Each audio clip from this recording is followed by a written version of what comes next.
going to talk on computing with conjugacy classes in classical groups. Thank you very much. It's always very nice to give the last talk of a conference because I get to thank on all our behalf the organisers of this great week. So thank you very much, Eamon, Derek, Jean and Culver. Can we maybe...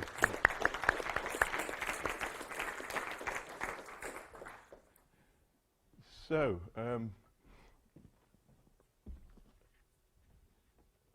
the problems I'm going to talk about are the very basic problems you need to want to solve when computing with conjugacy classes. So we're given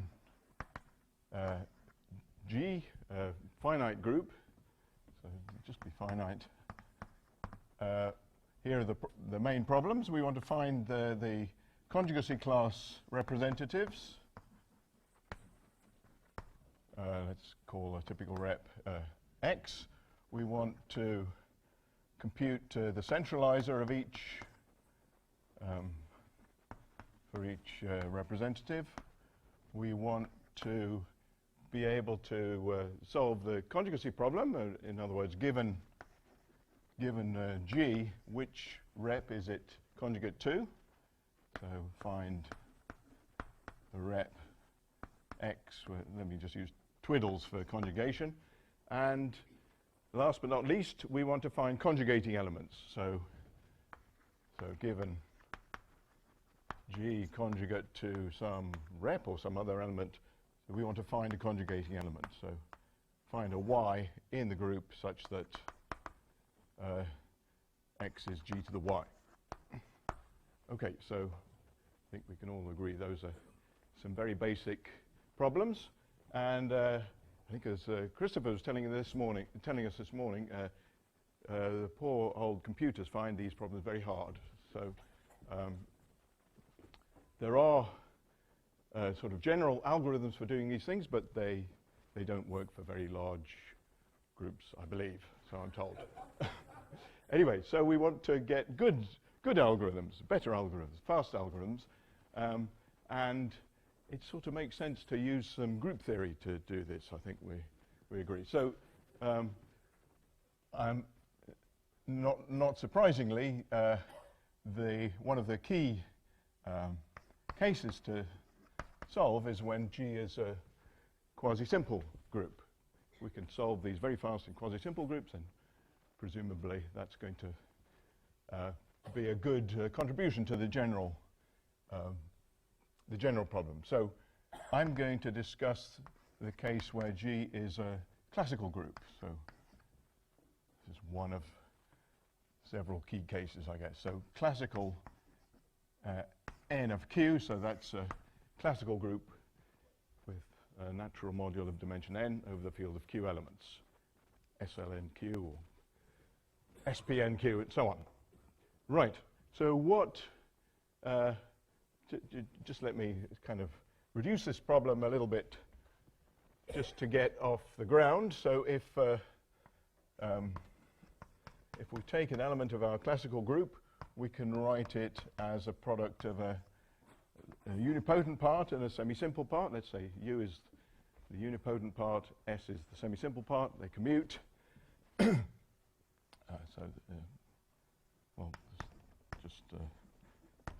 So U is unipotent, S is semi-simple. And then, of course, let's write it like this. U is in the centralizer of the semi-simple element, and we understand semi-simple element centralizers in classical groups rather well. So this is just so roughly speaking, it's a product of smaller classical groups, possibly over extension fields. So this is like classical Ni Q to the Mi or something like that. So if we understand the unipotent part of this whole project, unipotent classes, and we can write down our semi-simple element classes and their centralizers, then we put them all together and we should solve the problem. And indeed, the latter part of this problem has been solved by Eamon's student, Giovanni. I've been practicing this. Franceschi. I think that's, anyway, Giovanni has a very nice implemented solution given the unipotent. So given solution to the unipotent class problems A up to D, I guess, given unipotent solution, we have the general solution via this kind of process of writing semi-simple classes down, computing centralizers, solving a unipotent problem in each of these classical factors. So Eamon, this is, I meant to start with this, but this is all joint work with Eamon.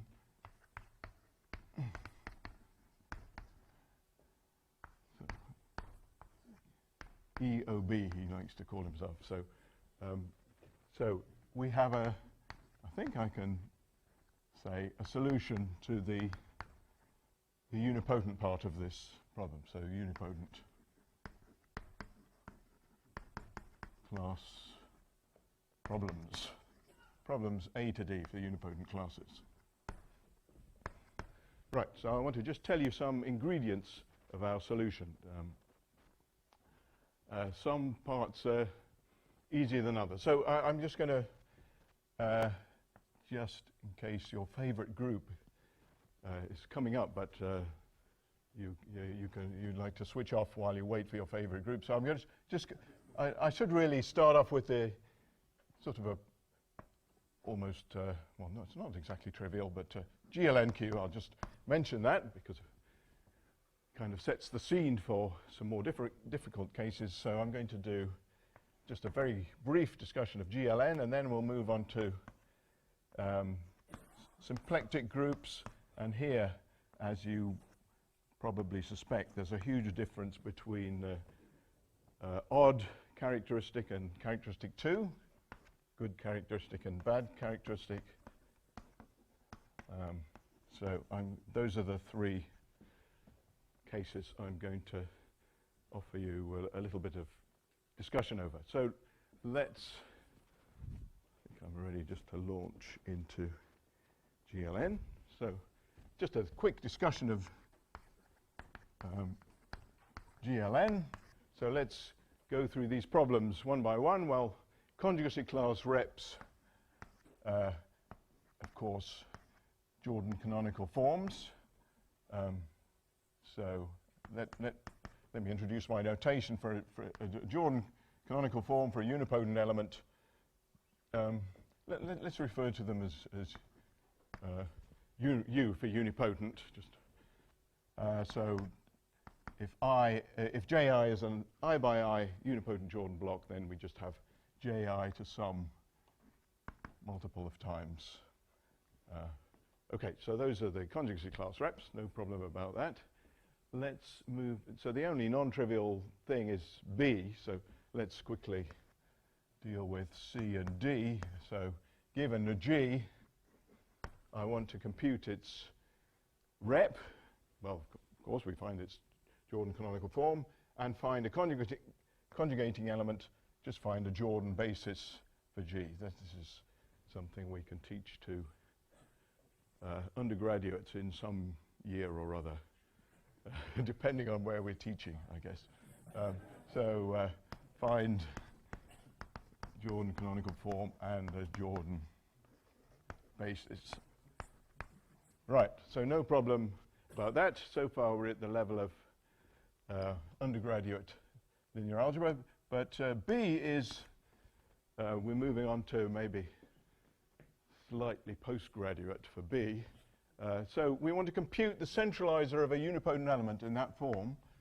It's not too hard to get the structure of the centralizer.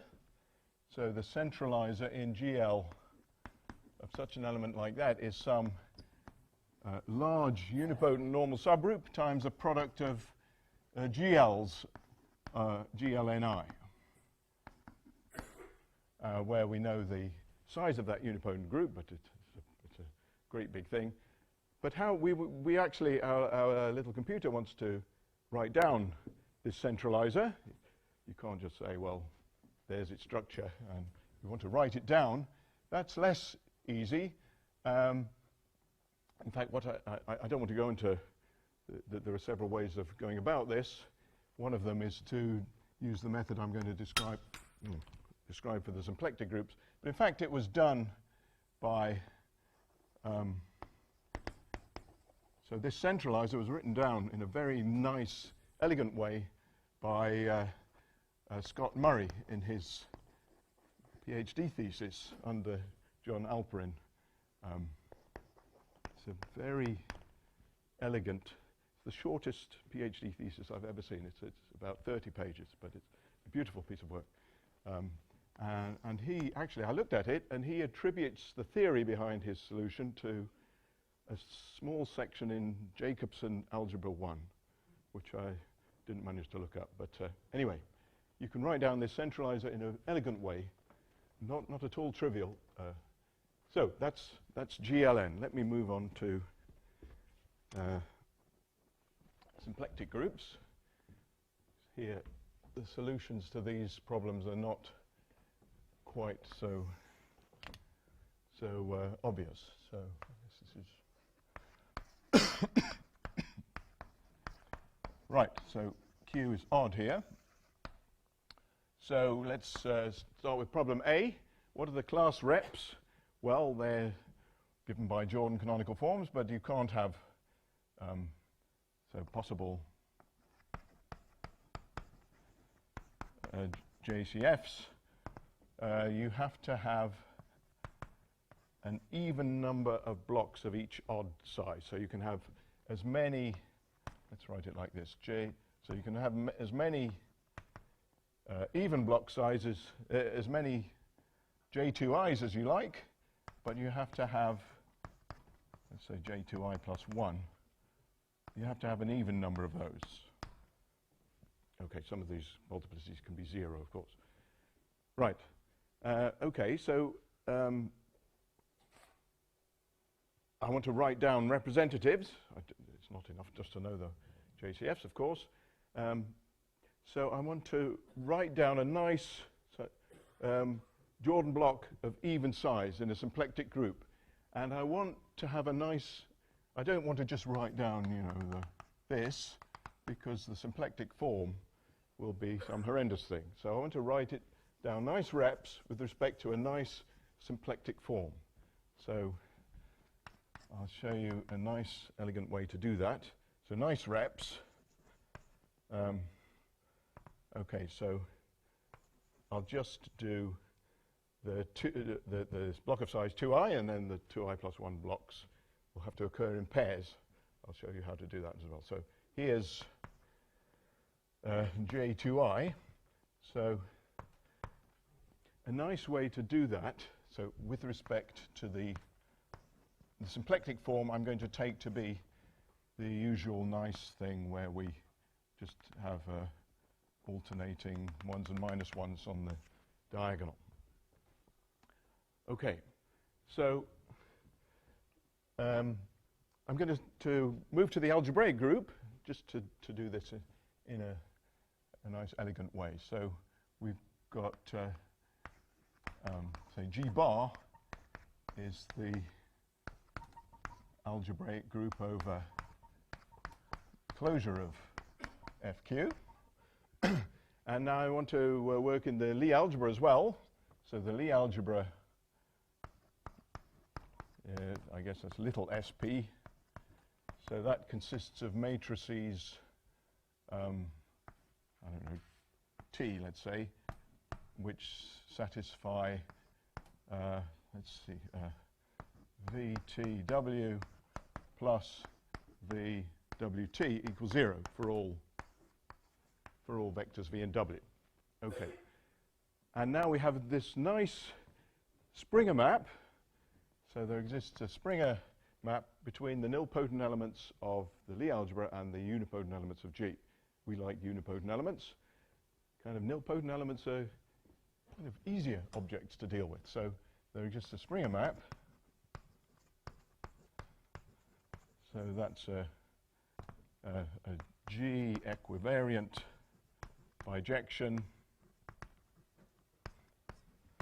from the nilpotent elements of the Lie algebra and the unipotent elements of the group.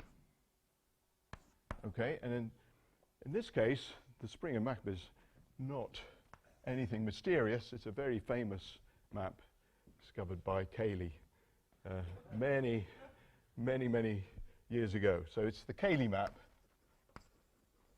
That's a beautiful map. So it just sends a nilpotent element to E to 1 minus E over 1 plus E. And of course, by 1 plus E, I mean the inverse of the matrix 1 plus E. Since E is nilpotent, that will be invertible. Right, so the key to constructing this nice rep here is to take a nilpotent element, which we can write down very easily with respect to the given symplectic form, and just apply this Cayley map, and lo and behold, we'll have our rep. So take, so in this case, in the symplectic, the algebra, just the usual Jordan block is in the symplectic Lie algebra. That does preserve that form. It does satisfy this equation. Right. And so we apply the Cayley map. So this, apply the Cayley map, and if you work out 1 minus E over 1 plus E, you get something not so nice. This is not something you would just think of at breakfast time on any given Tuesday. So it's, well, it's got ones on the diagonal. That's good. But then it's just got alternating plus and minus 2s. Maybe you would think of this, but I certainly... Anyway, there we go. So that is our rep. That's our Jordan block of size 2i, and I'm going to call this, my notation for that will be V of 2i. So that's the Jordan block of size 2i in the symplectic group. And it turns out, so this is in the algebraic group. We're interested in the finite group. So in excuse me, in a finite group, in fact, this breaks up into 2 classes. If we intersect this class with our finite group, we get 2 classes. So in, well, I guess we're in SP2I of Q. We get, so let's say we get 2 classes. So one is this V2I, and the other one, you just adjust this matrix by inserting a non-square at some point. You wouldn't be surprised to hear that. So we call that V alpha of 2i, where alpha is a non-square. So what is this V alpha of 2i? So you just take the u, etc., 1 minus 2, and you multiply this bit of it by alpha. Okay. So those are the 2 unipotent class reps in SP, in the finite group SP2I of Q, which are full Jordan blocks. Right. So that's that. If we kind of take orthogonal sums of those, we get all those, and to get these, we need I'll quickly describe in the same, using the Cayley map in the same way. So to get a pair of blocks of odd size, so that's, so here we take E to be, so it's just going to be a pair of those things. But again, with respect to the nice symplectic form that we like. And apply the Cayley map. And so that's going to be 2 Jordan blocks of size 2i plus 1 And our notation for this is a W2I plus 1. So that, okay, and in the finite group, this doesn't break up. This is a single class. So our class reps, now I can write down the solution to the class rep problem.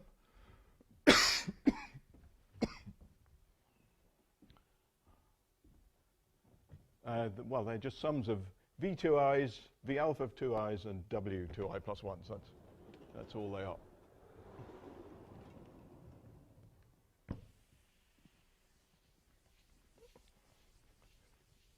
Okay, so class reps. So let's write down like the W2i plus 1s to a certain number, and then some V2i's to a certain number, with possibly a V.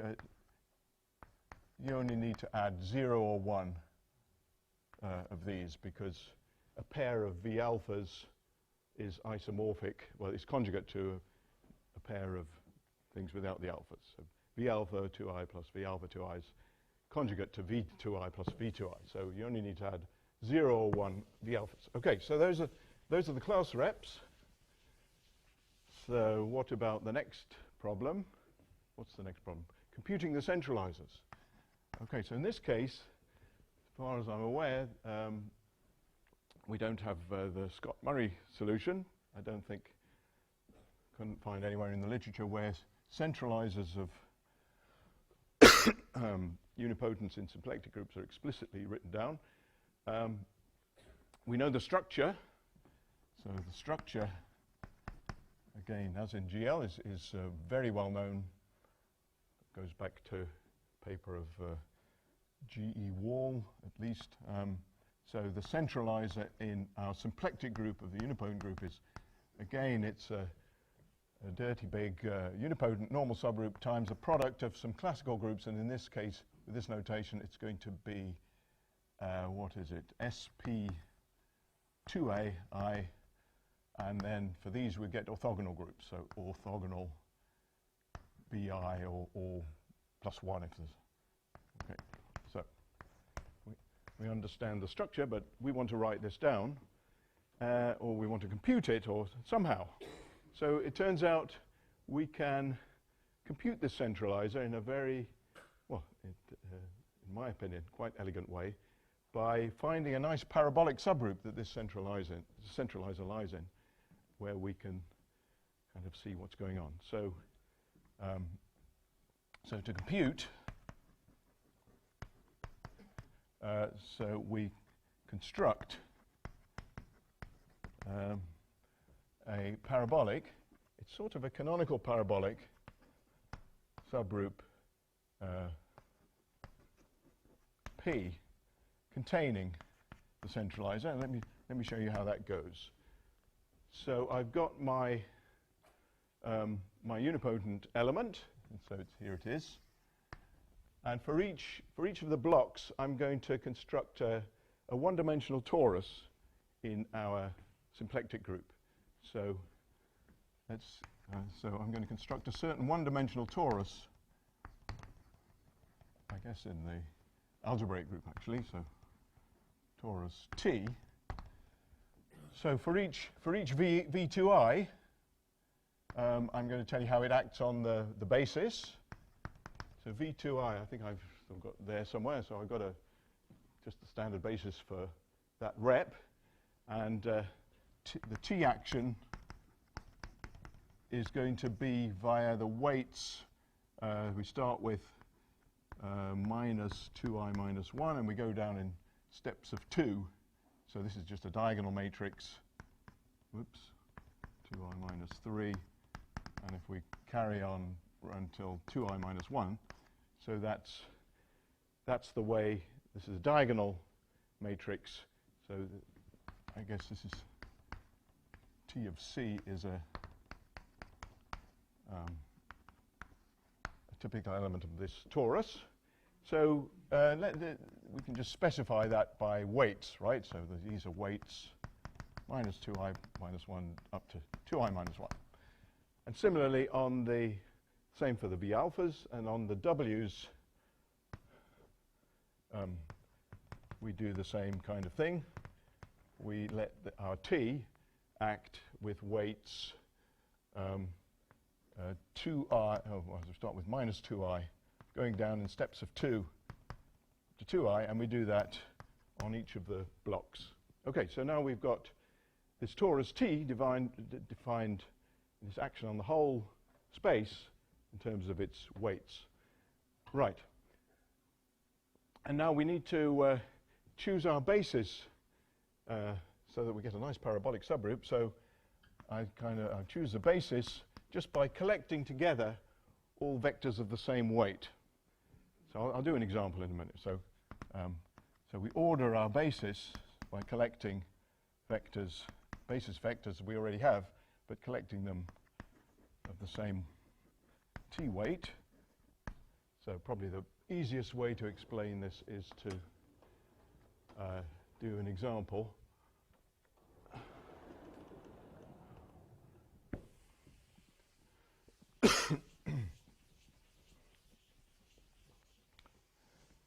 So, example, I don't know, let's say V4, so this is our U, let's say V4 squared plus W3 plus V2. What dimension have I rashly chosen here? 8, 14, 16. Good choice. Right. So what are the weights? So the V4s have weights minus 3 going down to plus 3, and there's 2 minus 3, so we choose our 2 minus 3s. I'll just write the weight. And then W3 has got a couple of weight minus 2s, What about minus 1s? V4 has got 2 minus 1s, and V2 has got 1 minus 1. So we've got 3 minus 1 weights. And W3's got a couple of zeros, and then we've just got the positive versions. Okay, so that's our ordered basis now. And with respect to that basis, U looks, okay, so U, I'll just write down the first row of U. So the first block in U is V4, which is 1 here, and then the next vector in the V4 base is this minus 1. So we have our minus 2, then we have 2 and minus 2. So that's the, okay, so it's a dirty great 16 by 16 matrix, which we can write down, and that's our rep for this class. Okay, so what was the point of all this? The point is that if you look at the centralizer of our torus, I hope I didn't just rub it off. Oh, it's up there, right. So the centralizer in G of our one-dimensional torus, well, that's just a GL2 here, and a GL2 here, and a GL2 here, and actually an SP2 here. So it's GL2, GL2, GL2, SP2. Right. And that is a nice, that's going to be the Levy factor of our parabolic. So this leads to, if we take that as the say it again? GL3. Yes, absolutely. Which one is it? This one. Excellent. Thank you. Anyway, so if we now take that as our Levy factor, and then all the throw in all the upper triangular stuff that's in the symplectic group, that's the parabolic I like. So this leads to our parabolic P. So I'm calling this L, and P is the unipotent radical Q times this Levy factor L, where Q is the upper triangular unipotent stuff in the symplectic group, and you can see that U is in Q. Right. And then now we have a theorem. This was actually something proved by Gary Seitz and me in our book, but it's probably well known to experts. Anyway, it says that the centralizer of our element U sits in this parabolic. In fact, indeed, good word. The centralizer is just the semi-direct product of the centralizer in Q with the centralizer in L. Right. Well, the centralizer in L, that's an easy thing. That's just this product of symplectic and orthogonal groups embedded in a very transparent way, kind of as diagonal subgroups in this example. What the heck is it? It's an O2 times an SP2 times an O1, sitting kind of in a nice diagonal way in this Levy factor. So that's nice. We can write down generators for that. This is our thing I call capital U. This is not so pleasant, but happily, Magma is very good at computing with P groups, right? Computing centralizers of things in P groups. It can generate things that I'm called PC presentations. And anyway, so Magma is very happy with that. Okay. So there we are. That's how we compute the centralizers, and it works very well. So that is our solution to B. Now we have to solve C and D. Well, C, there's not much to C. So what's C? Find the rep for a given unipotent element. We compute its Jordan form, and then somehow we have to see whether there's some alphas floating around. Not much of a problem. So C is easy, but D is kind of the most interesting thing of all. So C, we'll give ourselves a tick. So D, so I have to say given a unipotent, given a G in G, which is conjugate to one of our unipotent reps, we want to find a conjugating element. So G is U to the Y. Okay, so I'm going to show you how to do this. We do it kind of block by block. So I'm just going to concentrate, just show you one case where, oh, did I? Oh no, I've still got it up there. That's brilliant planning, right? So let's look at a single block where U is this Jordan block, written up there, and G is some horrendous element which we know is conjugate to it. How do we find our Y? So,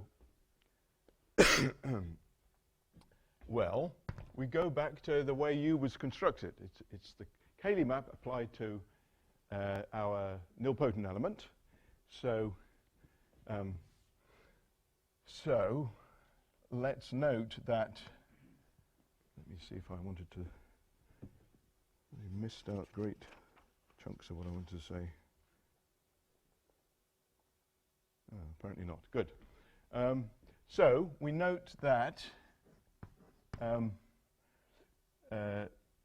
well, the U was constructed where E is there, and the basis is, well, if we write down, say, V for the first standard basis vector, all we're doing is applying powers of that matrix E to V. So the basis is just given by the initial vector followed by powers of E up to 2i minus 1. Right. So we'd like to find a similar, and the form is the good guy, right? Minus 1, 1, etc. We'd like to find a similar basis, but for the Cayley transform of G. So let's do that.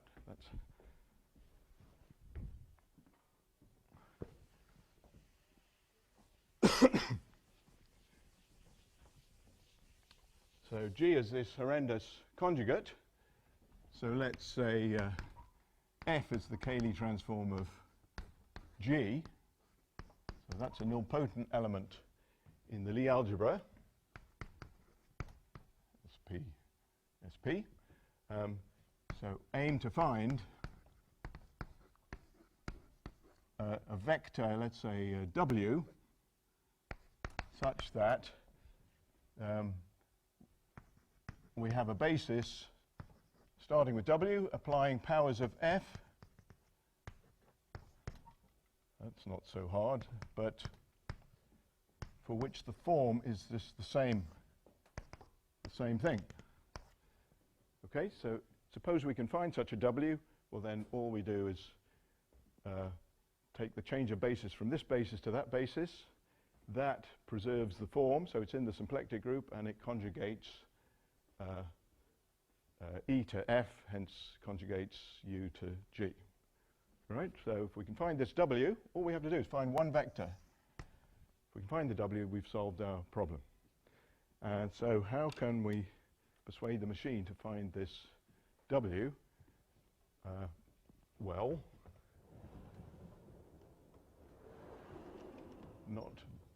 that's not too hard.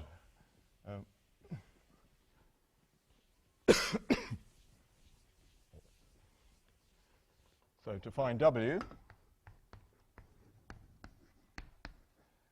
well, just start with some vector, get the machine to select a random vector, so find a vector V, no, not V, what's a good letter? Z. Okay, not the 0 vector, okay, so some random vector, and try to find the equation. So this machine has picked Z. The machine doesn't know what W is, but I'm going to put W in this equation. So we know that, no, we don't know anything. We know F, right? So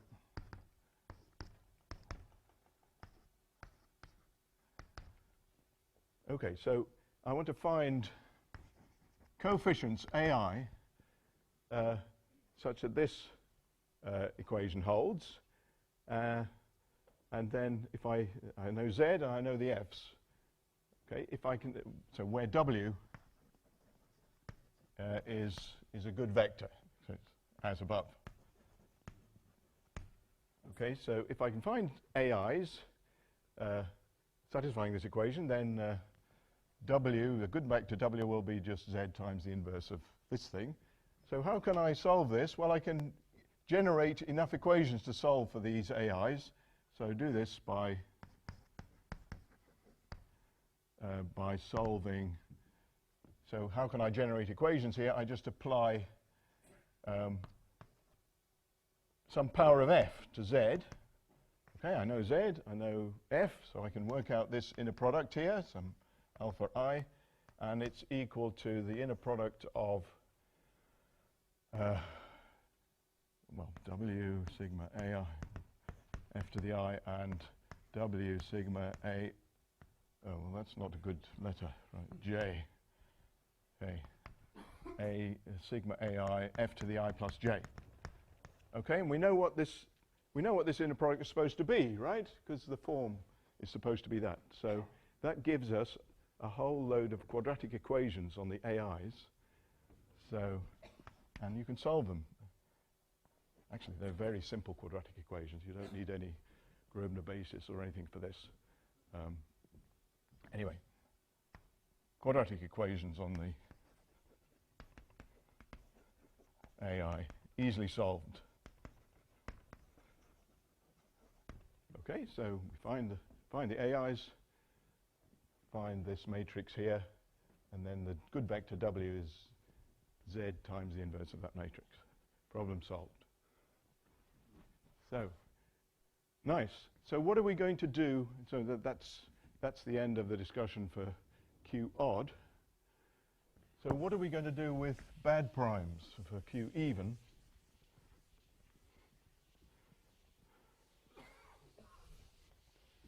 So this is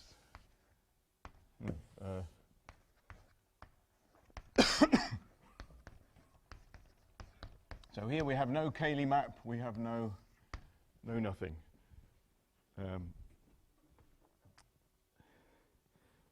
Okay, so we need to generate reps. I'll just tell you roughly unipotent reps. Again, we have, so let's say, made up of blocks. Again, we have Jordan blocks of size 2i. I'm actually going to write down what this thing is, because we don't have this. That wouldn't be much of a rep, really, in characteristic 2. So we've got to do something a bit different.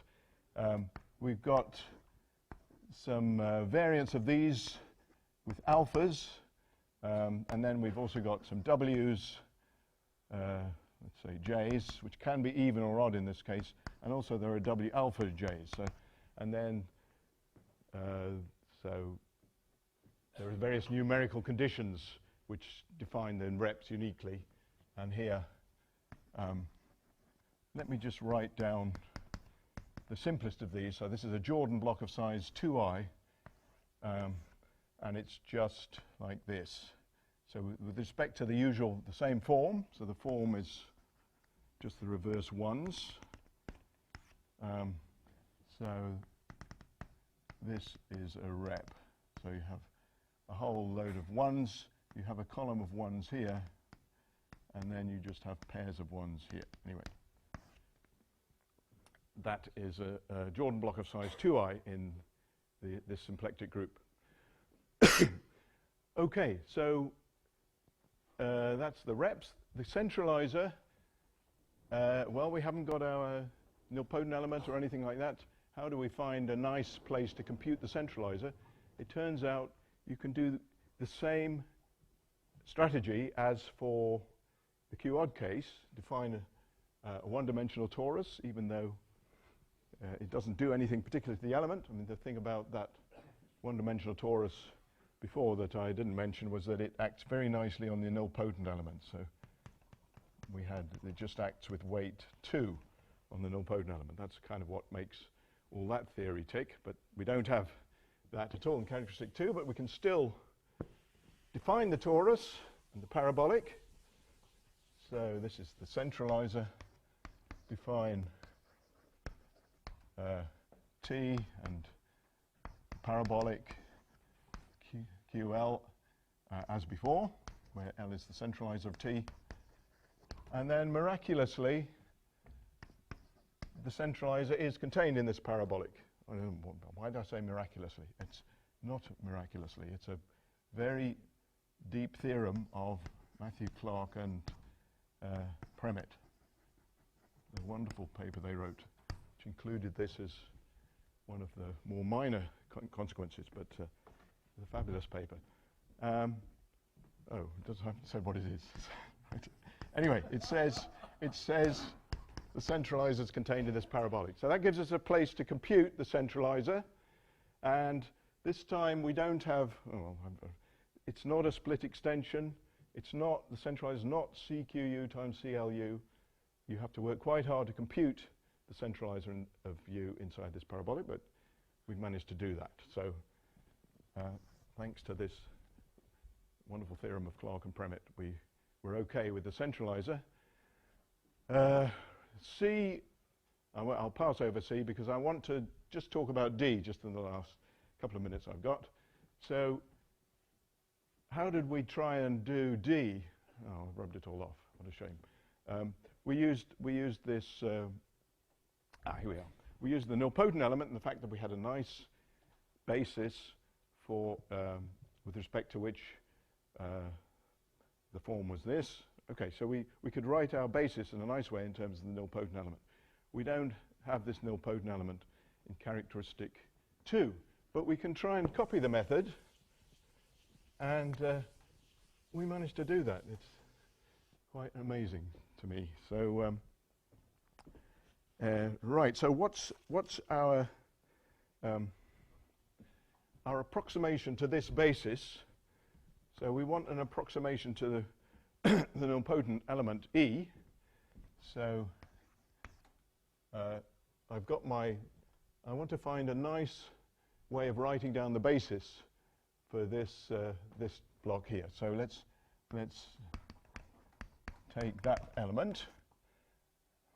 Okay, And so I can't write down 1 plus u over 1 minus u, but I can write down 1 plus u. That's a good nilpotent element. And I can also write down, let's say, f. So this is where the magic comes in. I'm just going to add together all the powers of e up to, I guess 2I minus 1, the last one. Okay, and then the basis,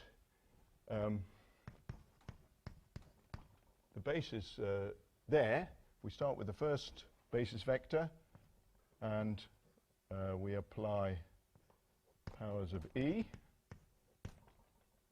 to the, oh crumbs, what am I doing?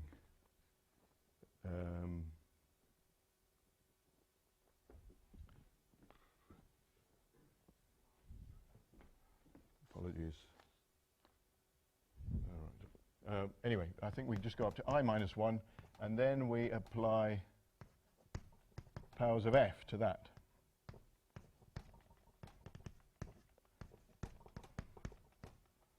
F to the I think. Anyway, it's magic. So if you take that element, you define these things, then that basis, the standard basis, is just these vectors. So again, to conjugate, so suppose G is conjugate to U, we want to find, we're down to the problem of finding a vector that works again. So so we let, say, E naught be the same thing for G, and F naught be the sum of the powers of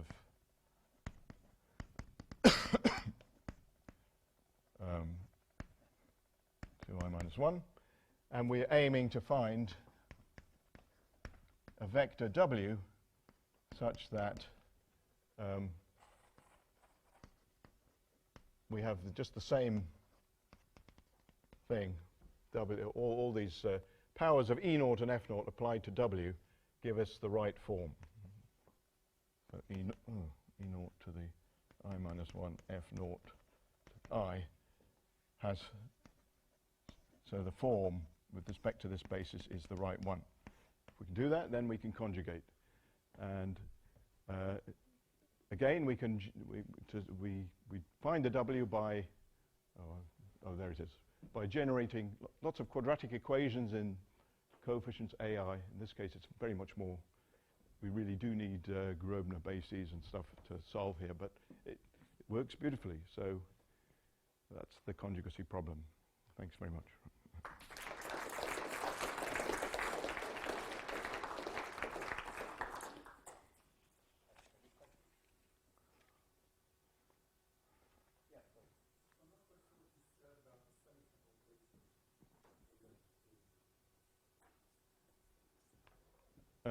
I said Giovanni has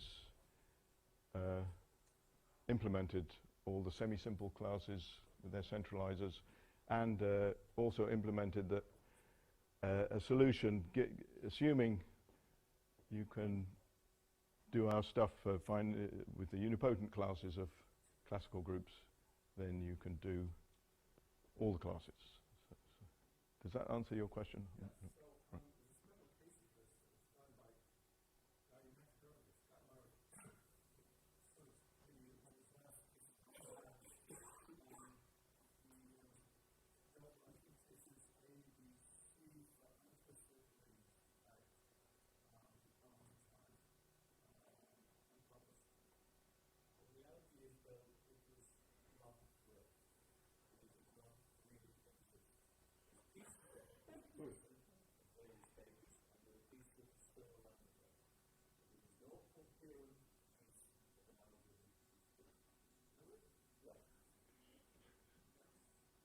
There are alternative approaches for the, I don't know about the p equals 2 cases, but for q odd, there's an alternative approach, certainly to all of this. I think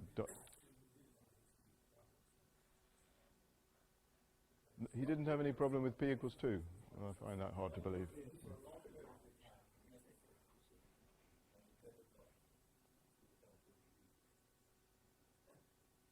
I don't think the unipotent reps for p equals 2 were written down. Oh, semi-simple. Oh, you're just talking about the semi-simple all the time. All right. Right.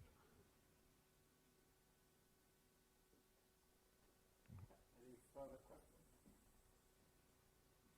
Okay, in that case, we'll wind up the meeting and thank all the speakers.